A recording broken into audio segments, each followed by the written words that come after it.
I'm Mimi. I'm Emily. And we're Killing Time.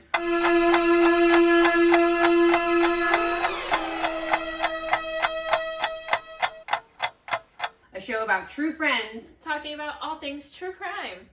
Today's theme, bitter blondes. Yes. I'm excited. Yes. She's going first. I get to sit back and listen to a story right now. Yeah. So my bitter blonde, I think, is a representation of the epitome of a bitter blonde.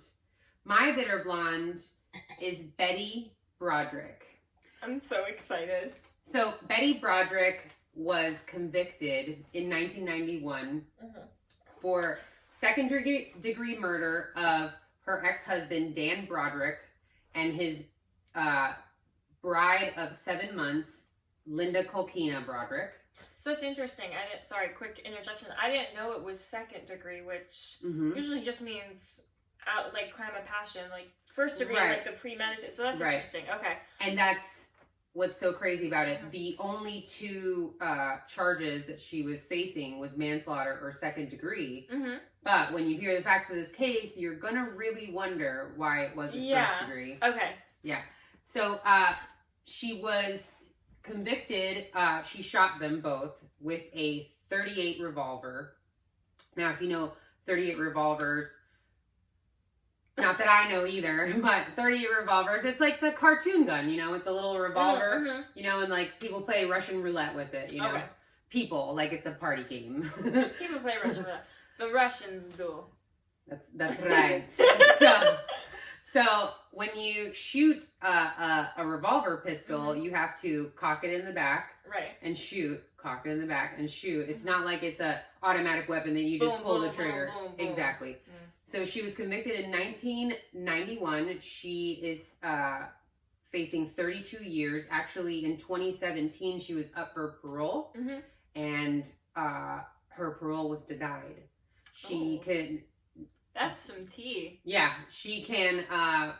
her next parole hearing will be in 2023. I believe she will be 85 years old. 83 or 85, something like that. Oh, wow, okay. So let me tell you a little story about Betty. Yes. Betty met Dan in 1965 she was visiting a friend at Notre Dame. And the university? Yep. Okay. And Betty was at the time, you know, she was at college age, early 20s, you know, late teens. She was a model. She was studying, she was gorgeous. She was studying child psychology. Let me get my wine. Excuse me. Do you need your little notepad right now? Wow, that's a big pour. I'm a big girl, so you know. That wasn't a judgment thing either. That was a merely observational, like, wow, what a big pour. Yeah, it was bigger, as you can see by the lipstick stains. It was actually bigger than this. I got so sidetracked. Yeah. So she was doing child psychology. She was studying child psychology in college, and she was also modeling. And she came from a pretty well-to-do family, so she, you know, pretty nice upbringing.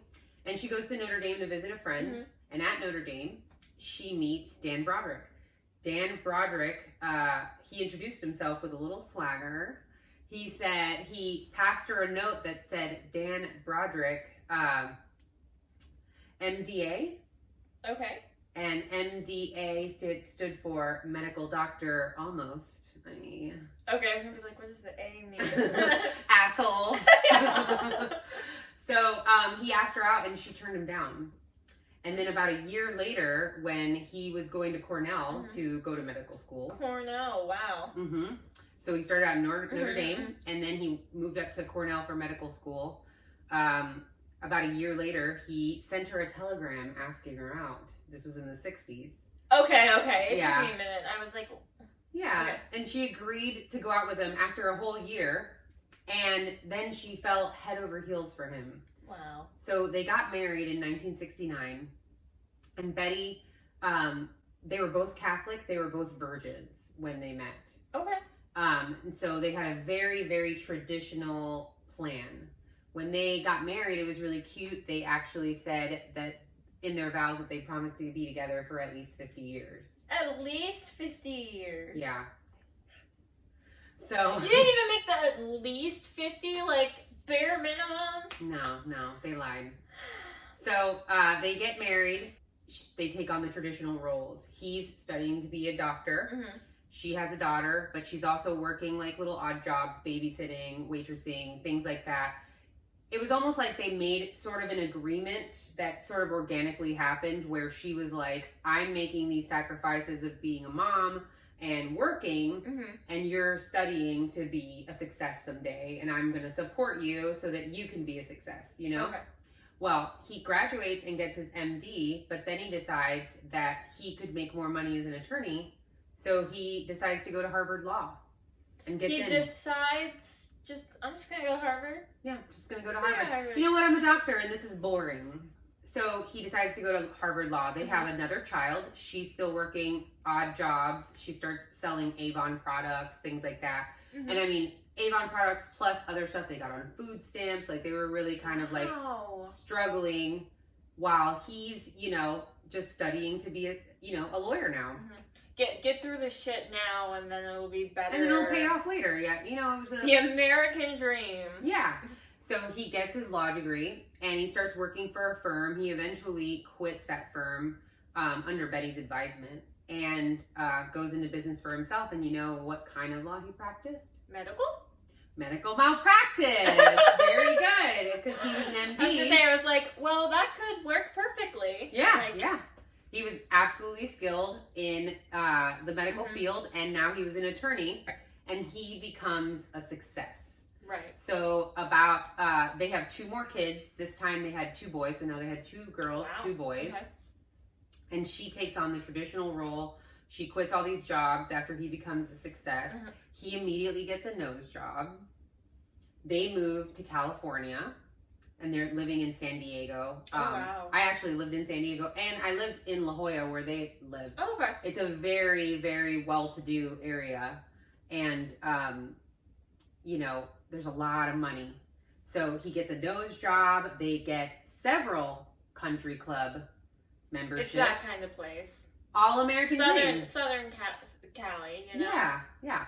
All American Dream. Exactly what she had sacrificed so much for. Right. They went from food stamps with 4 kids. And 4 kids is a lot. Like, it's no wonder she's not, like, she's taking on, you know, you say the traditional role, but with 4 kids, you're working as a mom. Like, it's a lot. You got, And it's a humongous sacrifice because, as you know, she was a model and studying child psychology. Yeah. She let all of that go to be a wife and mother. And, you know, at that time, it was paying off exactly how she had planned. You know, she's Catholic, and that's how she was sort of raised. You know what I mean? You know, you fall in love, you get married, you don't break up, you have these kids, and you're a mother, you know? And she was super mom. She was known as being super mom. She was like the PTA lady type woman. Always at all the field trips. Every kid played a certain sport. Every kid had an instrument that they played. She was like constantly carting these kids around. Wow. And she was the one that, you know, every like birthday party was huge, and she just like made it perfect, you know? And they are just banking bucks at this point. Okay. He's making about $100,000 a month. A month? A month at this point. Right. So they're married for a while. They weren't always picture perfect, although they portrayed it. There are reports that she once threw a bottle of ketchup at his face. There was another report that Dan from their second story balcony had thrown an empty aquarium during their marriage. So there was a little bit of toxicity. There was a little bit of rockiness going on. But, you know, a lot of relationships, you know, they fight hard, but they love hard, you know, and not everyone's perfect. So it is what it is. Well, one day they're at a high society charity function. Oh, I don't know why I have to put my mouth like that when I say it. High society. Oh, I don't have my bow tie. But, she walks up, and Dan is talking to one of his colleagues, and she hears him say, "She's so beautiful." And she had never heard him ever say that about anybody. She's like, that's just not something that he talks. No, he's just not the kind of guy that's... He's not that kind of complimentive type of guy. He's more of like a strong silent type, I guess. I don't know. But she was really caught off guard by that, and she was like, "Who are you talking about?" And he said, so-and-so was just telling me that he has a crush on the new receptionist at our office. Now, this was not the receptionist of the law firm. She was the receptionist of the whole building. So the ground level, like when you walk in, say hello. Building manager, receptionist. Yeah, she just runs the calls to the offices, and there's a bunch of different businesses there. So that was the receptionist. So 22-year-old beautiful Linda Coquina oddly looks a lot like Betty did in her 20s. So that's creepy. Always what happens in these stories. Oh, it's so creepy. Ugh. So she's a receptionist, right? She's just transferring calls. She has no experience in the legal firm, but yet a few months later, she gets promoted to work directly under Dan Broderick in his one-man office practice as his legal assistant. So when Betty finds out, she says, "Fire the damn bitch or get out." Well, guess what Dan said? He got out? No, he said, "Bitch." What'd he say? "This is my house. Oh, no. And you don't tell me how to run my business because my business pays for all this, ho. So if you don't like it, you go." And she didn't like that. No. But so they had like a lot of back and forth. She blatantly asked him a couple times, "Are you interested in Linda Coquina? Or is there anything going on?" Right. Denial the whole time, right? So here comes his 40th birthday. He was 39 at the time. Okay. Here comes his 40th birthday. She surprises him with a dozen roses and balloons. And Betty shows up all done up. She wants to take him out for lunch for his birthday. She walks into his office. And in the office, it was empty. There was balloons, 2 glasses of wine that had the remnants of people drinking out of them, and a little bit of chocolate cake on the table. She asked someone that was walking by, "Has anyone seen Dan?" And they said he left with his assistant for lunch about an hour ago. So Betty decided to wait for her husband. And guess what? Did he not come back? Danny didn't come back. So you know what Betty did? What'd Betty do? What did Betty do? Betty went home and took his very expensive custom-made tux, top hat, and tail and put it in the barbecue and lit it on fire. Okay, I know she's the bad person in the story, right? You led with that. I know she ends up killing him. You can't come to that conclusion yet. Okay. You know she's something in the story. But what the fuck, Dan? I agree. Yeah. I thought you were going to say she, pulled a Carrie Underwood, slashed his tires, whatever, which not okay, but, when you... I understand, girlfriend. She waited hours and he never came back. Where were you? You know what I mean? That's her husband that she supported. It's one thing to go to lunch with your assistant. It's another thing. Him. Yeah, it's another thing to totally not come back. What were you doing all those hours with your assistant? What does anyone do with their assistant for that many hours? No, you know what though? Exactly. But you know what? I take it back. You know what I would do? Just in the time, I would just either take all the expensive shit and leave, get my own place. Yeah. Or I'd see how quickly I can get the locks. That is probably the road I would take. Well, you're a reasonable person. You're not a bitter blonde. You're a better blonde. I'm a better blonde. But I will admit, when you said she lit his suit on fire, I was like, I can see it. Yes! I can see it. Mm-hmm. You went girl power for a minute. But then I was like, you know what? Nope. He doesn't deserve it. No, he doesn't deserve it. Because, But... Anyways. He comes home. Back to the story. He comes home. He sees all his shit on fire. They get into a big fight. He denies it, calls her crazy. He, claims that it was nothing, that they had, met up with other people and, it was like a work thing for his birthday. Is he gaslighting her? It's actually the very first case where gaslighting was created. No! The term gaslighting. I didn't know that. Yep. So, the more you know. That's our second The More You Know on our live show. There you go. So Betty, wow, he keeps denying it for months and then it's a couple of years, and it is a tumultuous. Years. Yeah, it's about 1.5 to 2 years, and he's still denying it. He's telling her she's crazy. He recommended she go to therapy, and she does go to therapy, and she just can't get it out of her mind. She smells a rat. She knows him. She's been with him since the 60s, and by this time it's already, or since the late 60s, by this time it's already the early 80s. It's 1983. Yeah. So, like, she knows, you know your man.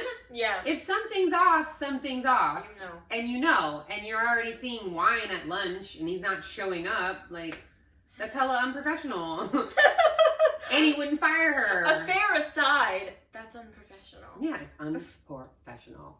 At this point, he becomes president of the California Bar Association. Wow. Success just the whole way. After the 2 years had gone by and the fighting just wouldn't stop, he tells her that he's moving out. He doesn't tell her that he's with her, but he tells her he's moving out. Then, about 7 months later, he files for divorce. She can keep the house though, right? Like, he's moving out, but she can keep the house? So he moved into another house that they were supposed to move into, but she's staying in the house that they were staying at, which is still a lovely home in La Jolla. Right, that's what I'm saying. I'm like ocean view. Keep the house. Over $1 million home. Yeah. Like, at over that $1 point. million. It's nice. So finally she gets the divorce proceedings. He agrees before the divorce is final, because she's staying in the house, that he's going to pay her $16,000 a month. Now he's making $140,000. But he's giving her $16,000 a month while the divorce is going to be finalized, just to help her, like, with her life, you know, like with the kids. So he's not totally heartless. Well, that's a matter of opinion. Mimi's like, no. No, I mean, I think it's, you know, at the end, I think you'll come to the conclusion that, you know, everyone's kind of a little shitty in this situation. Yeah, that's what I'm getting. So she starts journaling. Somebody told her journaling may be a good way for her to, like, get out her stuff. It's a great way to get out your emotions. I recommend that to people all the time on my Mental Health Mondays that I do. Oh, yeah. On Instagram. Yeah, I've never, I've journaled once, but I have trust issues. I always think people are going to read my diary. So I don't journal. I want to read your diary. I'm waiting for you to journal so I can sneak in. Go! Right, friend, right. Yes, everyone should journal. Yeah. Oh my god, we're ridiculous. Most of the time, she represented herself. Was he representing himself? No, he had an attorney. Okay. So, he files for separation, and they're doing the divorce proceedings. Well, Betty was bitter.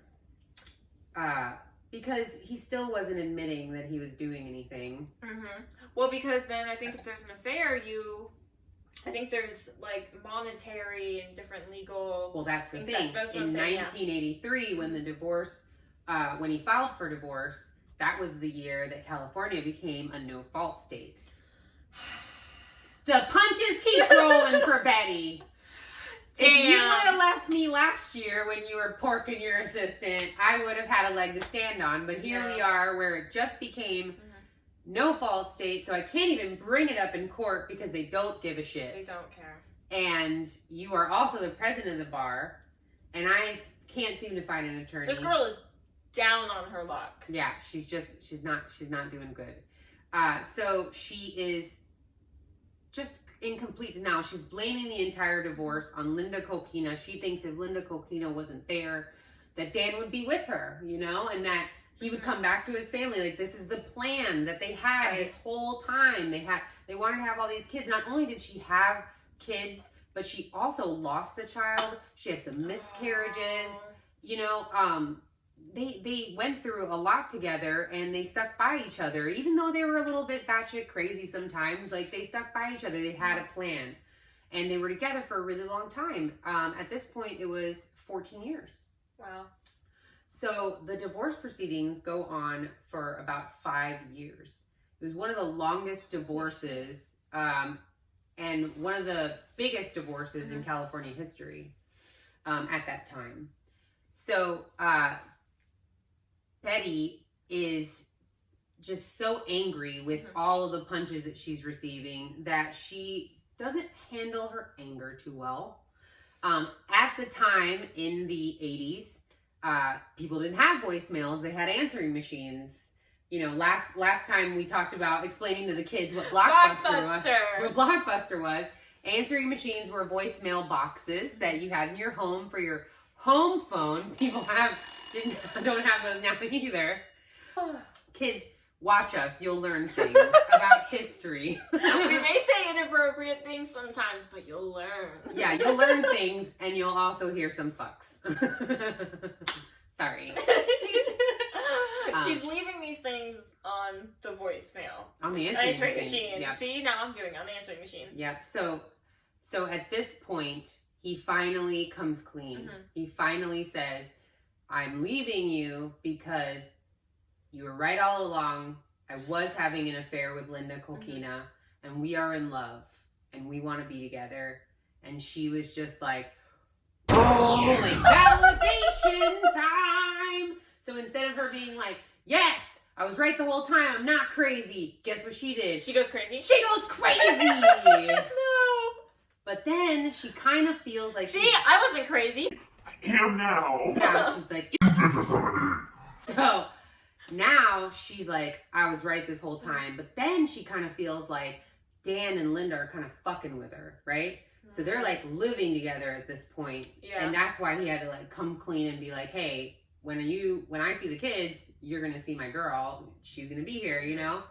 So he had to come clean and tell the truth. Well, she kind of felt like people were fucking with her because Linda decided to leave the voicemail message instead of Dan at Dan's house. So she was like, hey, we're not home right now. I'm 24, so we're probably 13 or something. So if this is Betty, go fuck yourself. And, oh my gosh. Or whatever was on the voicemail. I'm sure it was more pleasant than that. And, but Betty was calling and calling and calling. Oh no. So Betty would call and she would say stuff like, oh, whore, I didn't think you were supposed to be answering the phone at home. You're supposed to be fucking him at home and answering the phone in the office. Oh my gosh. But then she would hang up, but then she would pick it up and she would call right after and be like, Dan, you're such a fucking asshole. I fucking hate you, you piece of shit. She called him, she thought he was going through a midlife crisis because not only did he get a nose job, but he also got a red Corvette. And so she called him the Great American Joke. And then he got a younger woman and all this stuff. So she was just nasty. And I mean, it was hundreds and hundreds of voicemails. So you know what Dan did? What did Dan do? Dan decided that since he controlled the money at this point, there was no settlement and he was giving her the $16,000, he decided to start fining Betty for things. So he was like, every swear word that you leave on the answering machine, you will be fined $100. And then he started fining her for all kinds of things. Like if you show up unannounced, that's another $200. And if you try to pick up the kids without being invited, if you go to the school without letting me know, it's this, that, and the other. There were some months where she owed him money because of all the fines. Because Betty wouldn't stop. He thought that it would get her to stop with all the harassment that she was doing. He had no idea. But even though he was with her for 16 years, he didn't know Betty. He didn't know what bitter Betty was, I guess. Really not. So Betty wouldn't stop. And actually, it was really sad. In one of the voicemail messages, one of the sons picked up and he was like 10 years old and the answering machine kept recording. And he was like crying and he was like, Mom, if you would just stop swearing all the time, like, you know, everything could be fine. Like, you should stop being angry. It's been 2 years already. And like, please. And she was like, why aren't you mad at your dad? He's the one fucking the receptionist. Like, straight up dropping F-bombs to the kids. And he's like, see, Mom? There you go cussing again. Please stop it. And he was like trying to be sweet to her, like, we want to go spend time with you, but you're an asshole. But he didn't say asshole, but he meant that. Right. So he was like, you know, just please stop it, please, you know. And she was like, me stop? Tell him to stop being a horrible fucking father who fucks his receptionist and all this stuff. It was really, really just a tragic call because you could feel the pain in that little boy's voice. It was so sad. So it keeps going on. Betty decides, she's got visitation at this point, but Betty decides, you know what? Dan's having way too much fun with this little fucking whore. And like while I'm here taking care of the kids and sacrificing everything all the time, and he just gets them randomly and has fun with them. Well, guess what? Being a parent 24/7 isn't fun, Dan. So she decides one by one to start dropping her kids off and leaving them. Now she doesn't even check to see if Dan's home. And guess what? Every time that she dropped a kid off during that week, no one was home. So like kids would be sitting outside. She went from mom of the year to like worst. Yeah, to bomb of the year. Yes. Taking a drink. Yeah.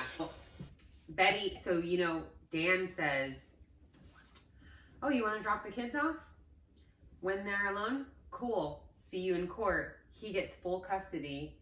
Talks about her leaving kids unattended. And guess what? Now she has no visitation rights of her children. All the sacrifice that she had made trying to be super mom, it meant the world to her to have these kids. She's ruining. She's self-sabotaging. She's the one who dropped them off and left them there. Yeah. And sort of didn't look back until they told her she couldn't have them back, and then she wanted them, you know? It was like every move she made backfired on her.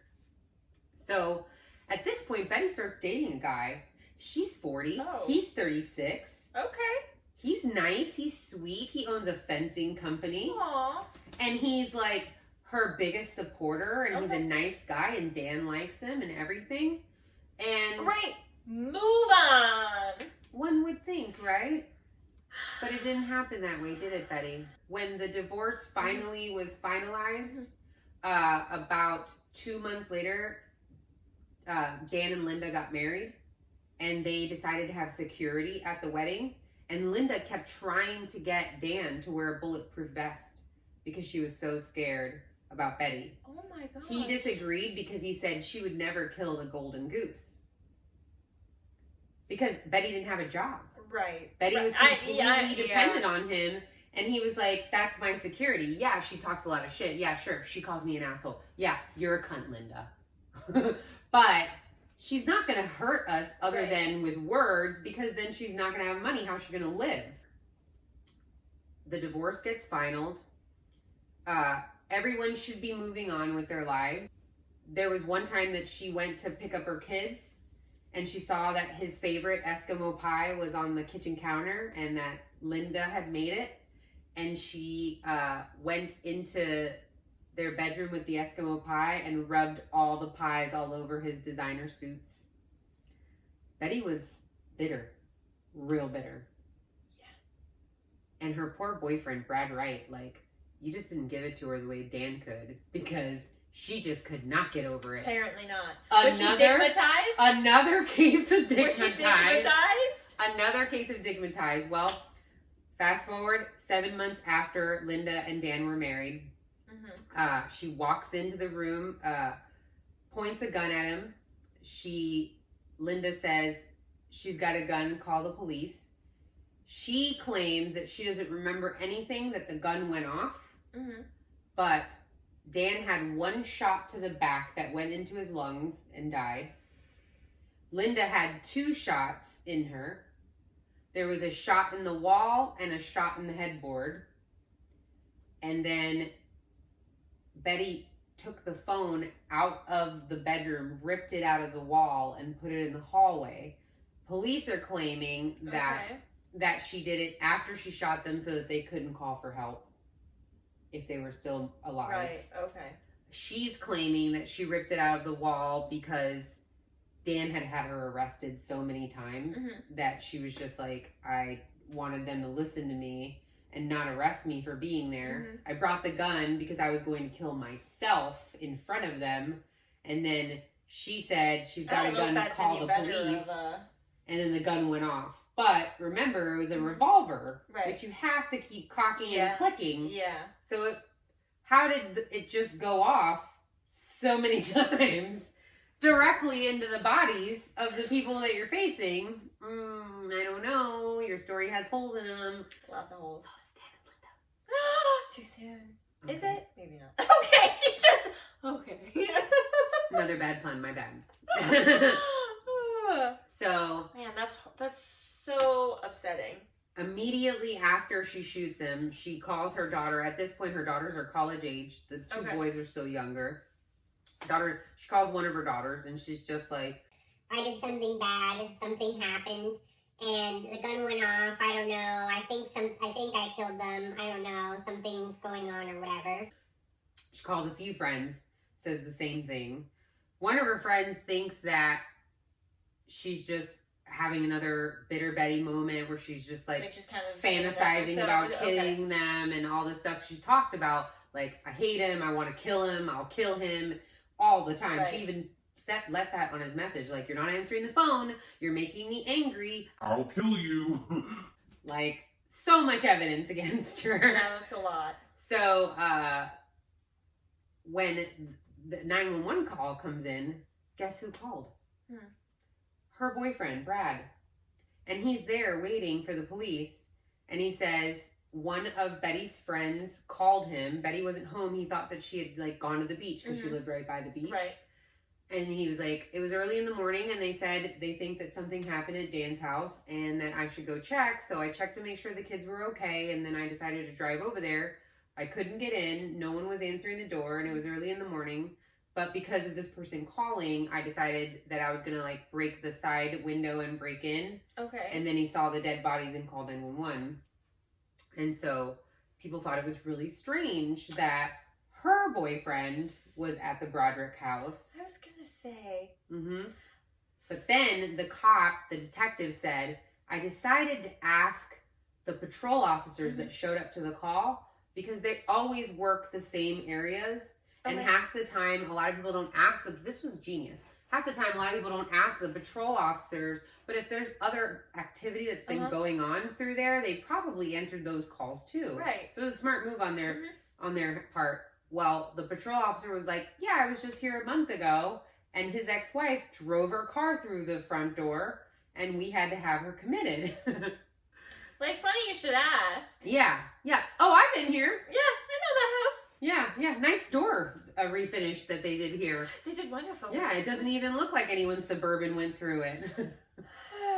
So immediately, Betty became the number one suspect. Right. As they were checking the house and everything, they found that there was a .38 caliber gun. There was no shell casings because revolvers don't leave them. So they immediately assumed that there was some kind of revolver type gun involved. But then they saw all the tapes of the messages and all this stuff. So they're looking for Betty, right?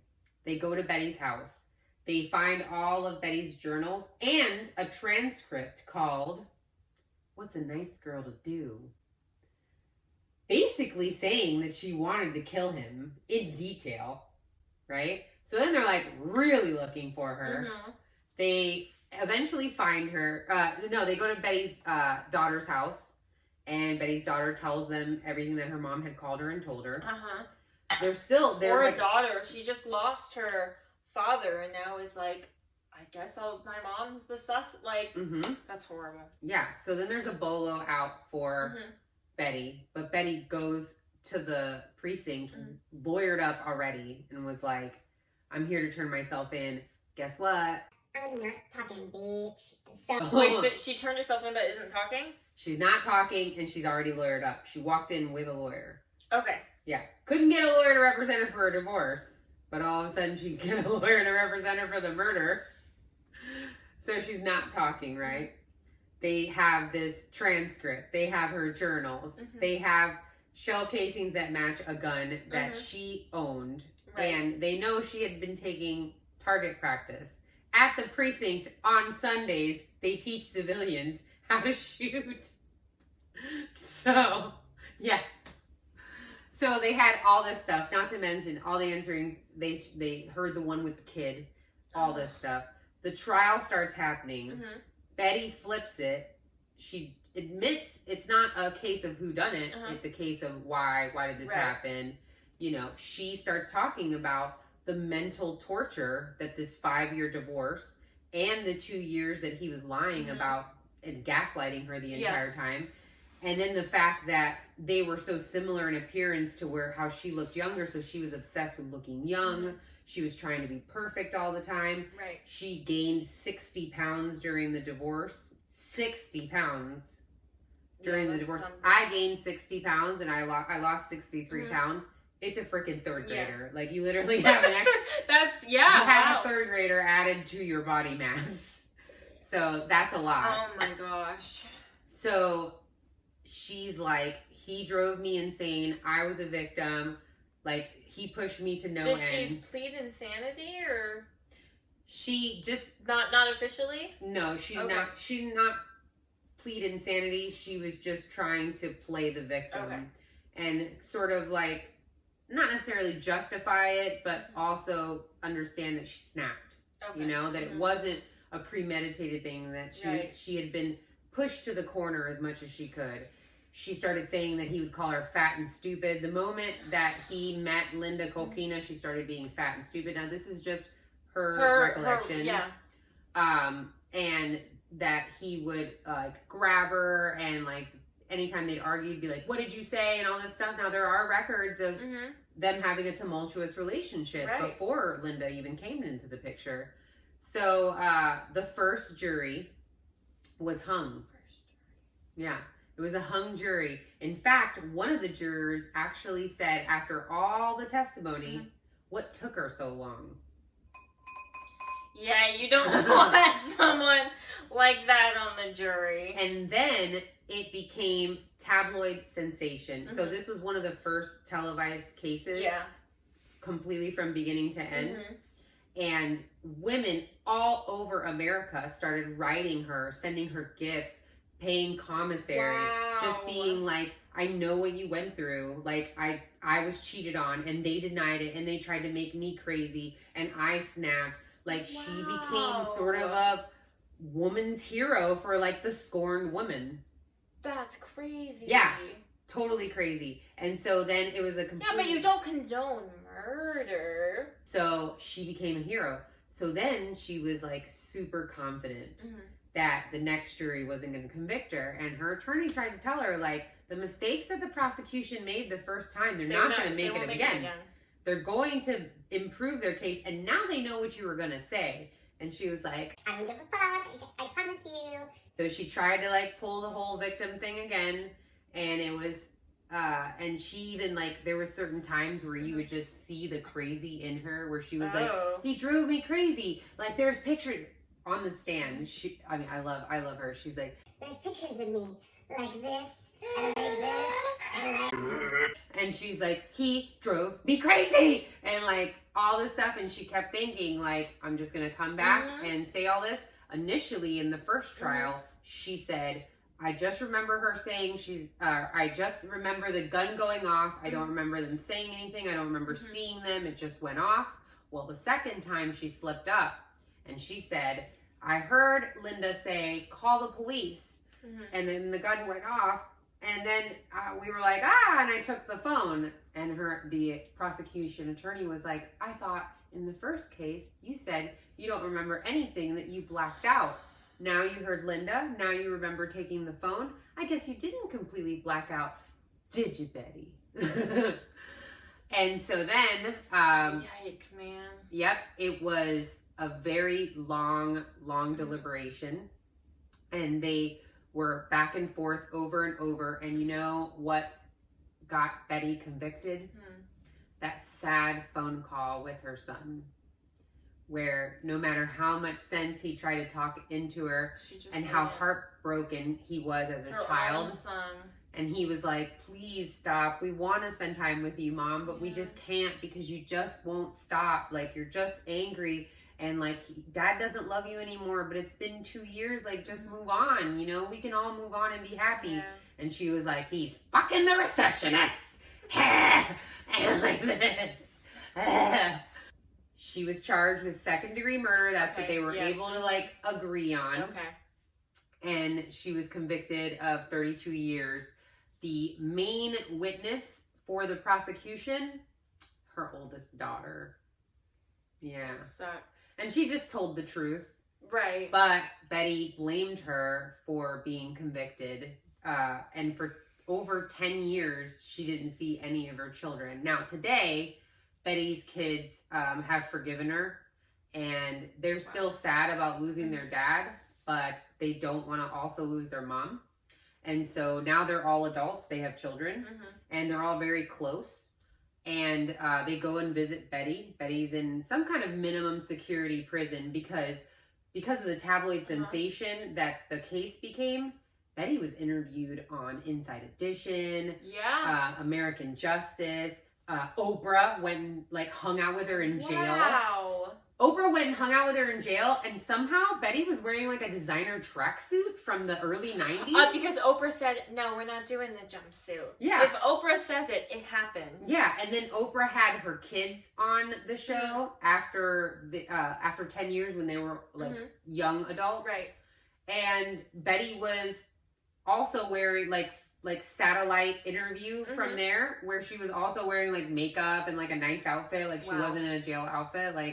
Betty had hookups, and Oprah was one of them. It was humongous. Friends of Dan, family members of Betty, everyone was doing Oprah, was doing all these news reports. It was a tabloid sensation. And I believe was the craze of how the media discovered that people like us really like to watch these train wrecks and watch the entire court proceedings. And it's just a fascination for people.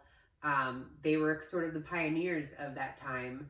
So today, like I said, in 2017, she was denied parole, but two of her kids actually volunteered to take her in and have her live with them. Wow. And one of them actually spoke at her parole hearing and said, my mom isn't a danger to anyone. The only people that were a danger to her are already dead. But she was denied, and the next time that she's due for parole, she will be in her 80s. So we'll see if she gets out then. Now, Oprah asked her, and several people actually have asked her if she feels any remorse. And Betty always goes, you know what? I do feel remorse. I feel remorse for everyone involved, not just Dan, but me and everything he put me through. And let's not forget, none of this would have happened if he hadn't been fucking his receptionist. So, she will not give it up. No, and I believe that is why in 2017, over 20 years later, she still is not showing any actual remorse for her specific actions. She's got a little bit of narcissism in her, and so does Dan, I think. I think they both kind of have that, me complex. Yeah, they're just really why aren't you doing what I want you to do type thing. So now that I have spilled all of Betty and Dan's dirty laundry. That was good.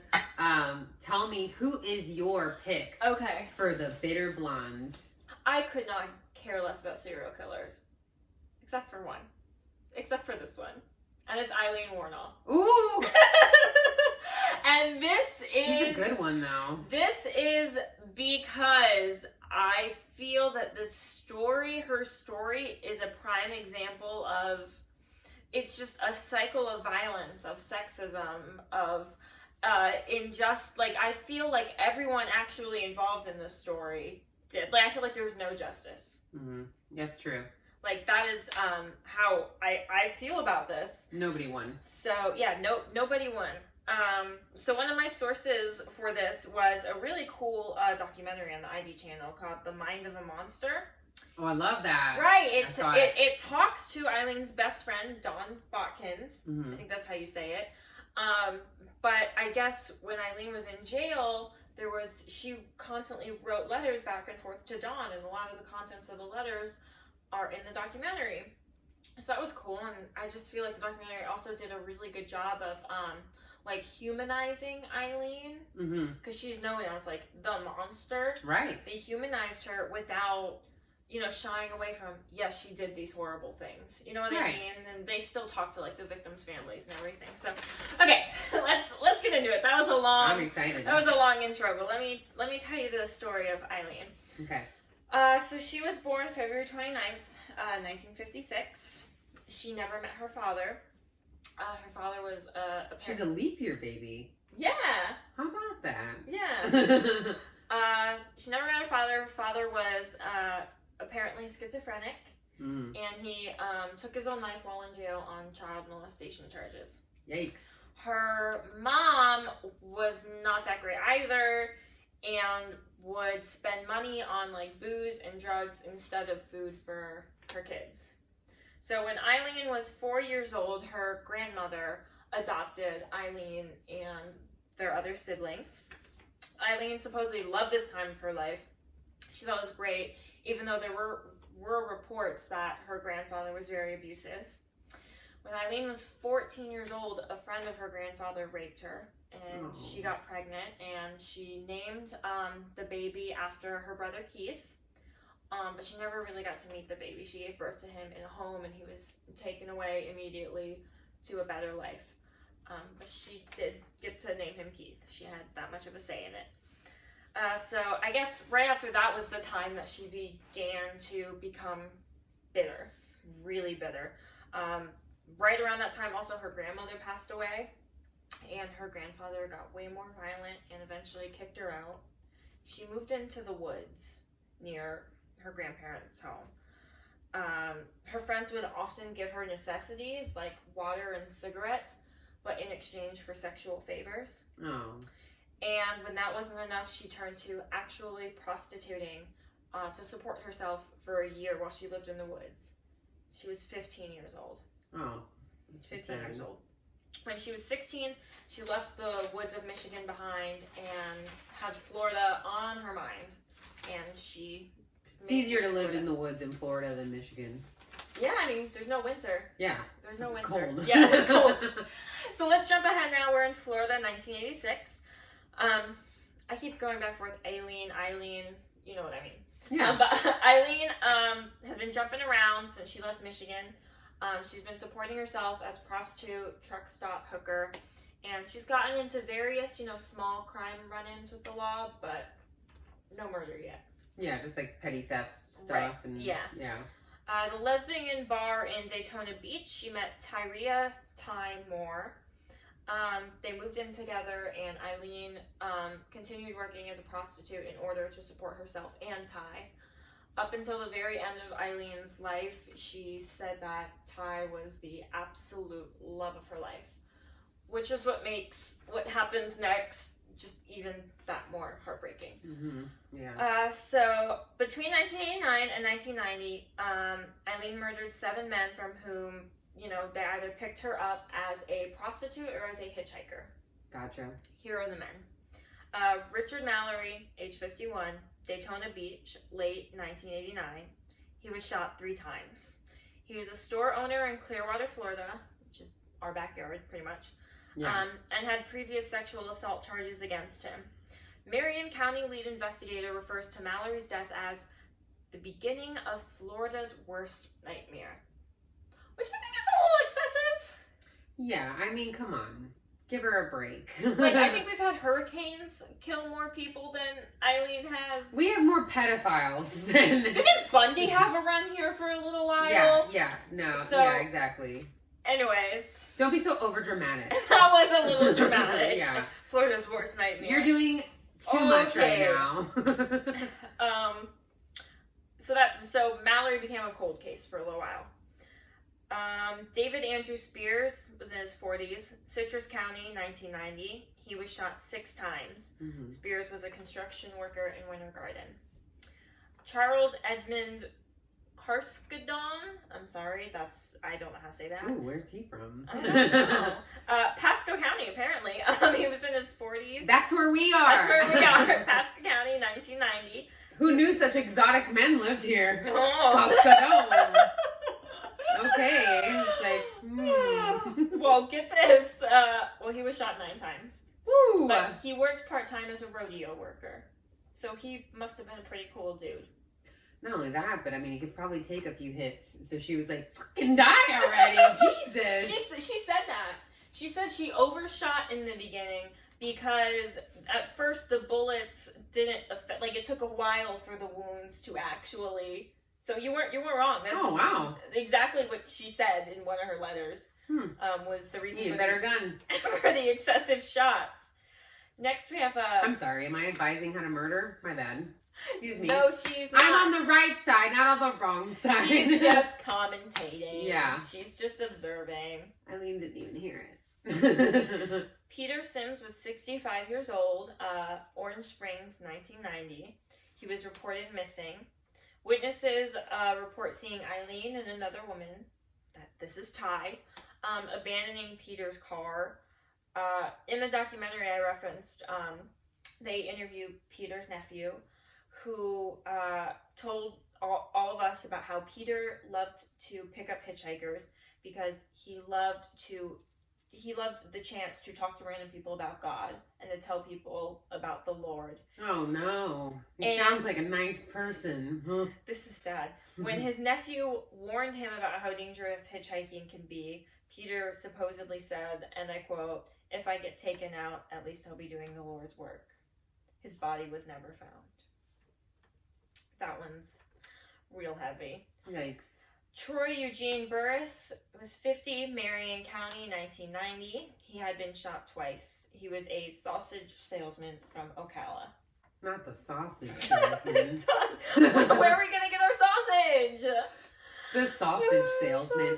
Like, can you imagine, like, wearing the suit and you have, like, a string of sausage in your pocket? Yeah, come here, say knocking on the door. Look what I got, fresh sausage. And she's like, No! Don't want your sausage. Get your sausage out of my face! Oh, man. sorry, Troy. I love you. Rip. Charles Richard Humphreys, 56. This dude was cool. Marion County, 1990. He was shot 6 times in the head and in the torso. He was a former child abuse investigator, a former chief of police, and a retired U.S. Air Force major. And he was picking up a hooker. Every good guy has a bad side. Everybody has a little some vice. Everybody's got a little vice. something. And last but not least, Walter Gino Antonio, 62, Dixie County, 1990. He was shot 4 times, and he was a trucker. Hmm. So when that last one happened, investigators from all these different counties throughout Florida finally kind of put these things together, and they decided to go public. They had a forensic artist talk to witnesses that saw Aileen and Ty at some of these scenes, and she made a sketch of them.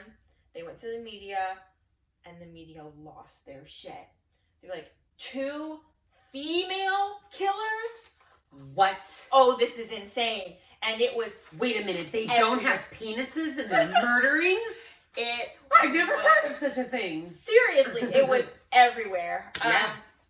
It was so much so everywhere that Aileen and Ty saw it on the news, and Aileen said, go back to Pennsylvania, get on a bus, a plane, train, whatever, get out of here, be with your family. And Ty did. Oh.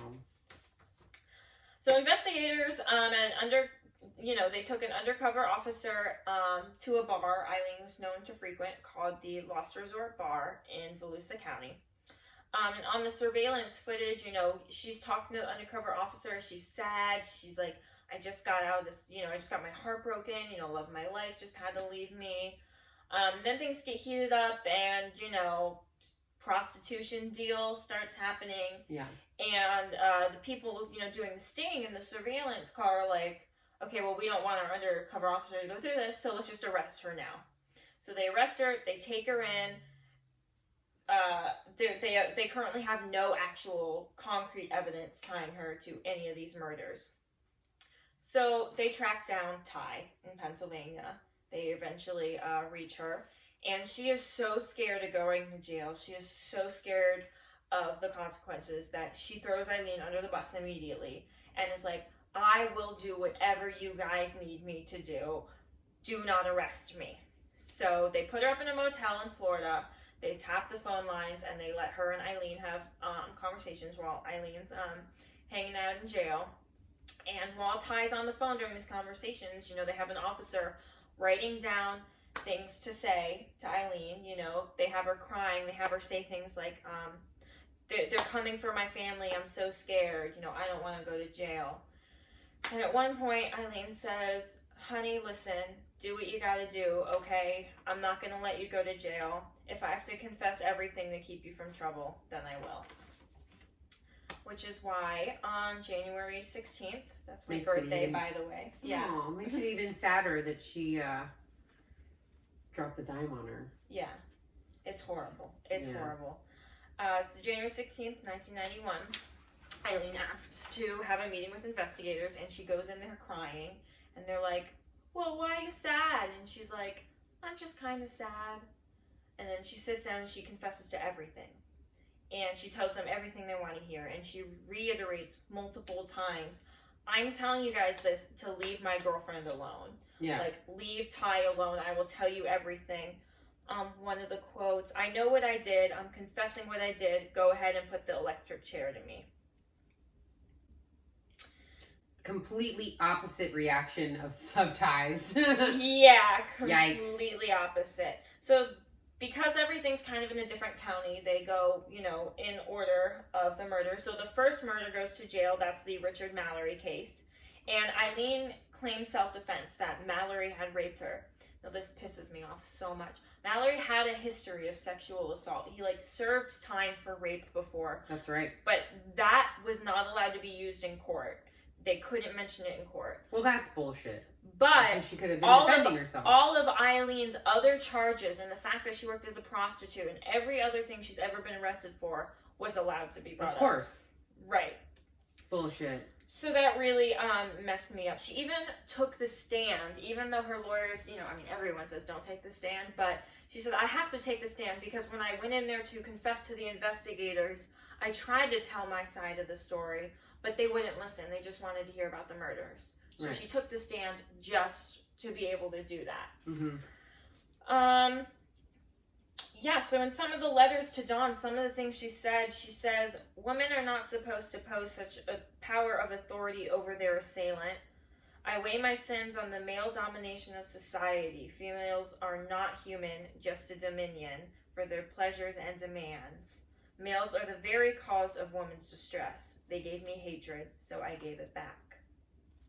She was pretty eloquent. Yeah, I actually really like that quote. She was pretty, for, someone who has zero education and grew up in the woods and as a prostitute. Yeah. She wrote some very interesting letters. She just kept it real. She was definitely eloquent. Mm-hmm. Ty testified against her. Yeah, in exchange for not being charged as a co-defendant, she became a witness for the prosecution. The jury deliberated for only 2 hours. They found her guilty of first-degree premeditated murder. As the jury was leaving, she kind of fell into a bit of rage, and she said, I was raped. I hope you get raped. She did not take it well at all. Yeah. Well, she's bitter. The defense had a psychologist, as a witness for them, and they were saying, even if he didn't actually rape her, she probably believed that he was. She was saying, oh, Miss Wuornos, the defendant, she has severe PTSD from all this trauma in her life. Yeah. And she probably really thought, she was in harm's way. So, yeah.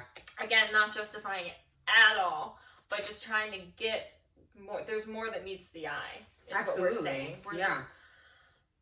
All right. So the next day, she was sentenced to death. And when this happens, a judge usually, when they're giving the sentencing, the judge usually says, and may God have mercy on your soul. Mm-hmm. This judge said, may God have mercy on your corpse, implying that she essentially did not even have a soul. Yikes. So after that, judgy. Yeah, Aileen is a judge. He is a judge. That's his job, Mimi. Yeah, my bad.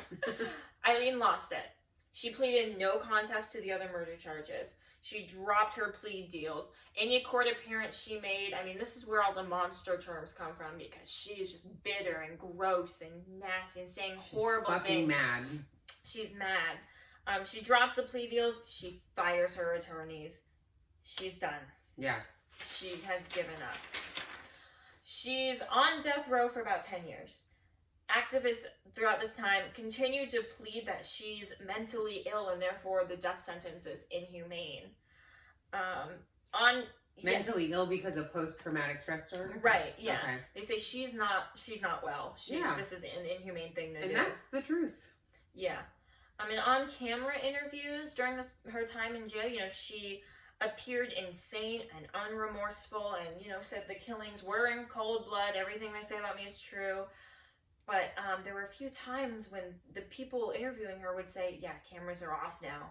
And she would go to the filmmakers and off camera all the time. She's like, I don't actually believe that. I feel very bad. I'm just tired of being here. I'm just ready to die. Craziness. Just at our wit's end. Craziness. Mm-hmm. So being a diagnosed psychopath means scoring a 25 out of 40 on this psychopathic checklist. Okay. Someone checked her out and she scored a 32 out of 40. Whoa. However, Governor Jeb Bush still was like, she knew that she killed them. She has no mental problems. She has no PTSD. Sign that order. And he signed her execution order. Yikes. Her last on-camera words were, "Thanks a lot, society, for railroading my ass." The night before her execution, she was allowed a special 4-hour visit from her friend Dawn, the one in the documentary. Right. Spent 4 hours with her. Aileen opted out of her last meal option and instead chose a black cup of coffee. She chose... What a bad bitch. Yeah, she's like, I don't need no meal, just straight fuck up coffee. you, just bring me some coffee. Bring me some coffee. She chose lethal injection over the electric chair because at least, quote, they knock you out first. I would choose the same. Which, I mean, yeah. I mean, just think about what it would do to your hair. I mean, that's what I would think about. If you're going to go, you want to go out with a bang. You're at least like, listen, I'll go to sleep like a sleeping little beauty instead of being fried like a piece of chicken by a man. By a man. I'm sure it was a man. God damn it. But you know what the worst part is? She spent those 4 hours with a best friend, but she didn't spend 4 hours with the love of her life. Who, yeah, I mean, turned her in, sure, but kind of got the green light to do it a little bit by Aileen, She loved her so much that she was like, go ahead. She would do anything for love, but she wouldn't go to jail for her. Now, I was like, don't sing. Yeah. Now, really, what could they have nailed Ty to when Aileen was the prostitute? Aileen was the one going out with these Johns. Like, well, there are a few witnesses that tied Ty to some of the victims' cars and some of the scenarios. Okay. All right. Because remember, at first they thought that they had the sketches of both of them out before they caught either of them. They were like, both these women are possibly involved. Now, do you think that Ty had more involvement, just you personally? I don't know. I don't think so. Yeah. I think she knew more than she let on, honestly. I think she might have had some, like, involvement in maybe cleanup process, but I really think Aileen just had so much PTSD and whatnot. And was actually probably a bit crazy. Well, schizophrenia is hereditary, and it ran in her family, So, her last words ever. Ooh. Do you know them? No. Okay. I mean, maybe. I can't remember them, so Get ready. Yes, I would just like to say I'm sailing with the Rock, and I'll be back like Independence Day with Jesus, June 6th, like the movie. Big mothership and all, I'll be back. I'll be back. The fuck does that mean? No one knows. She died at 9:47 a.m. on October 9th, 2002. Those were her last words. Whoa. No one knows what they mean. Okay, I don't know what they mean, but still, badass, Aileen. If you're gonna go out, leave guns blazing. Wondering. People are gonna be like, what the fuck? And no closure. Fuck your closure. Yeah, absolutely, Aileen. I like it. All right, a few more interesting things to wrap up this story. I like it. So the bar where Aileen was arrested, the Last Resort Bar, it's still open, and it's one of the biggest true crime tourist attractions in the country. Side note, totally wants to take me on a girl date. I totally do. I'm like, I want to Yeah, go. she keeps texting me pictures of it. I'm down to go. We might do a road trip on a Killing Time road trip. That'd be fun. Oh my god, we're so totally doing it. Okay, if you guys want to see us do a Killing Time road trip, put it in the comments. We're totally doing it. So it's a very small biker bar, but it it's totally just like pictures and graffiti of Aileen. The famous movie Monster, based on her life, was filmed there, so there's memorabilia from the movie there. Nice. It's tourist attraction. The bar slogan is ice cold beer and killer women. Hey! So I'm gonna drink to that pun. That is a pun. So to this day, Eileen's she has a bit of a cult following. People who just believe the judicial system did her wrong. For people who want better rights for sex workers, and for people who want child trauma to have a better system to take care of them. Mm-hmm. So she kind of has a little bit of people behind her. According to her best friend Dawn, Eileen's 10 years on death row were the best of her life. She was guaranteed food and safety every single day. She could read and write to her friend. Should have been. She filled her cell with pictures. She talked about how much she loved Ty until the very day she died. Oh. Aileen wanted to be buried underneath an oak and walnut tree. So Dawn took her ashes and found an oak tree by the woods where Aileen used to live, and buried her ashes way deep down there. And Dawn visits that tree every holiday and birthday. Wow, what a good friend. Aileen was dubbed the first female serial killer. She's the only person in history to receive 6 death sentences. Whoa. Only person in history. To this day, most of the victims' families believe their loved ones would never pick up prostitutes or hitchhikers. Oh, of course. Never. They would never clutch my pearls. Well, you remember that one guy, Peter, that one victim, Peter, Mm-hmm.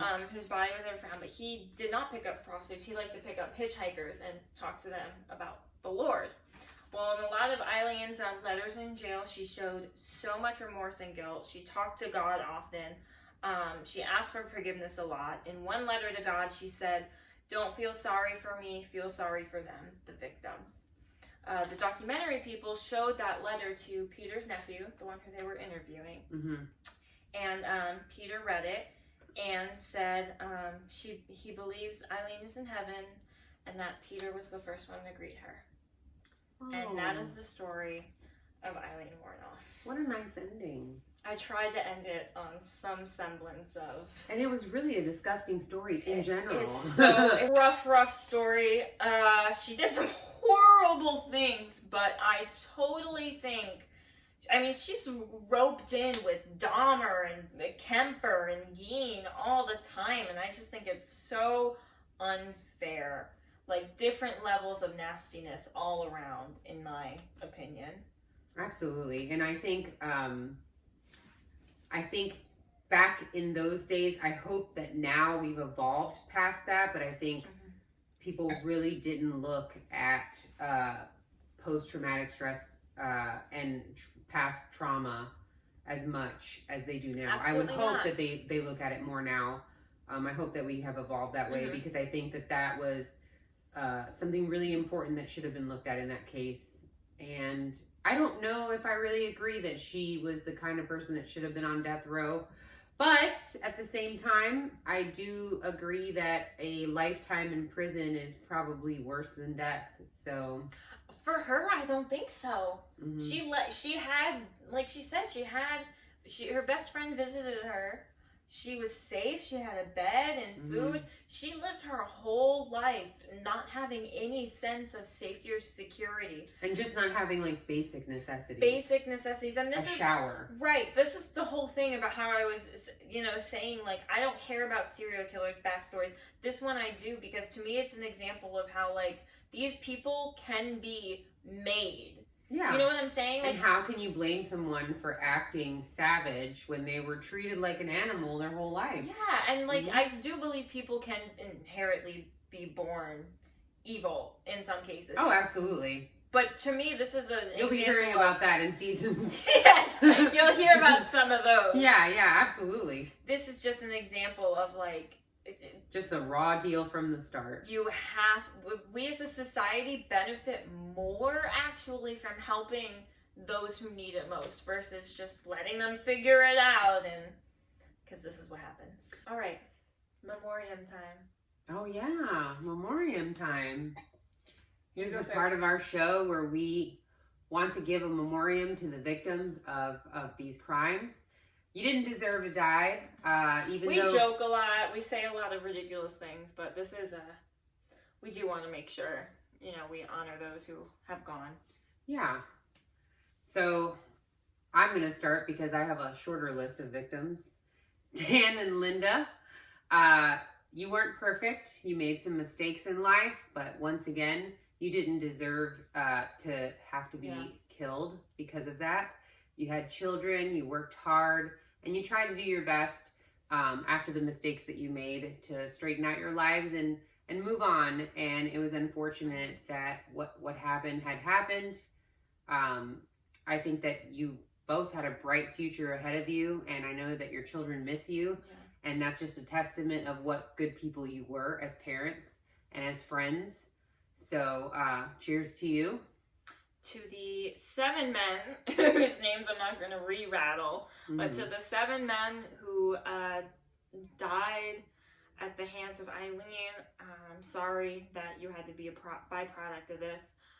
You did not deserve what you got, and I hope your families all this time have been finding healing and help during their grief, and I hope may God have mercy on your souls, not your corpses, and your souls. Yeah, you know, to all of you that we have lost throughout this episode, here you go. Cheers to that. Cheers to you.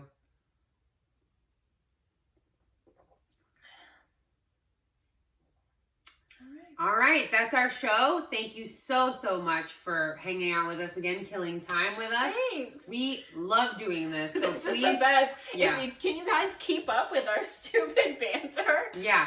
Please like our videos, Please. comment on them, share them, do anything you possibly can to keep us doing this because we absolutely love sharing stories with you, hanging out on the couch together. And we want to with hear you. from you too. Please comment on the post. And if there's stories that you want us to cover, like please let us know. We would love to. We would love to hear what our fans like. So thanks so much, guys.